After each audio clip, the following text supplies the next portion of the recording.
নমস্কার বন্ধুরা, আজকে আবার একটা নতুন ভিডিও নিয়ে চলে এসেছি, যেটা হলো চিংড়ি মাছ দিয়ে কচুর শাকের রেসিপি। চলুন দেখা যাক। এই দেখো বন্ধুরা, এখানে আমি কচুর শাক নিয়েছি। এবার আমি ছোট ছোট করে কচুর শাকগুলো কেটে নেব।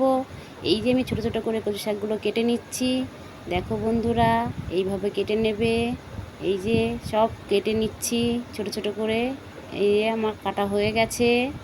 এই যে আমি কেটে সবগুলো ধুয়ে, জলটা গরম হয়ে গেছে, জলের মধ্যে কচুগুলো সব দিয়ে দিচ্ছি। এবার এই যে সব কচুগুলোকে দিয়ে দেবো। এবারে নাড়াচাড়া করে নিচ্ছি। এবার ঢাকা দিয়ে দেবো। এই যে আমি খুলে নিয়েছি ঢাকনাটা। এই যে নাড়াচাড়া করছি, সিদ্ধ হয়ে গেছে। এবারে বন্ধুরা, এর ভিতরে কটা আমি আম পাতা দিয়ে দিয়েছি। কচু শাকে সিদ্ধ করার সময় আম পাতা 4-5টা দিয়ে দিলে তাহলে কচু আর মুখ লাগবে না। এই যে আমার সিদ্ধ হয়ে গেছে, আমি আম পাতাগুলো বেছে ফেলে দিয়ে এই যে লাবিয়ে নিয়েছি। এই আমি পেঁয়াজ, লঙ্কা, রসুনগুলো সব কেটে নিয়েছি। এবার কড়াই তেল দিয়ে দিলাম।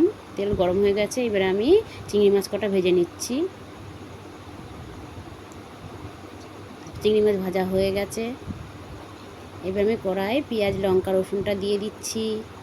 এবার আমি নাড়াচাড়া করে নিচ্ছি। এবার আমি জিরে গুঁড়ো দিয়ে দিচ্ছি, কাশ্মীরি গুঁড়ো লঙ্কা দিয়ে দিচ্ছি, নাড়াচাড়া করে নিচ্ছি। এবার আমি 1 চামচ হলুদ দিয়ে দিচ্ছি। এবার নাড়াচাড়া করে নিচ্ছি। এবার আমি কচুটাকে দিয়ে দেবো। কচুটা দিয়ে দিয়েছি। এবার নাড়াচাড়া করে নেব। এই যে নাড়াচাড়া করে নিচ্ছি। এবার স্বাদ মতো লবণ দিয়ে দিচ্ছি। এবারে নাড়াচাড়া করে নিচ্ছি। এবার আমি চিংড়ি মাছগুলোকে দিয়ে দেব। চিংড়ি মাছটা দিয়ে দিয়েছি, নাড়াচাড়া করে নিচ্ছি। এবার হয়ে গেছে। এবার আমি গরম মশলা দিয়ে দিচ্ছি। এবার আমি নাড়াচাড়া করে লাবিয়ে নেব। লাবানো হয়ে গেছে। ভালো লাগলে লাইক, কমেন্ট, সাবস্ক্রাইব করে দেবেন। আবার একটা নতুন ভিডিও নিয়ে হাজির হব। নমস্কার।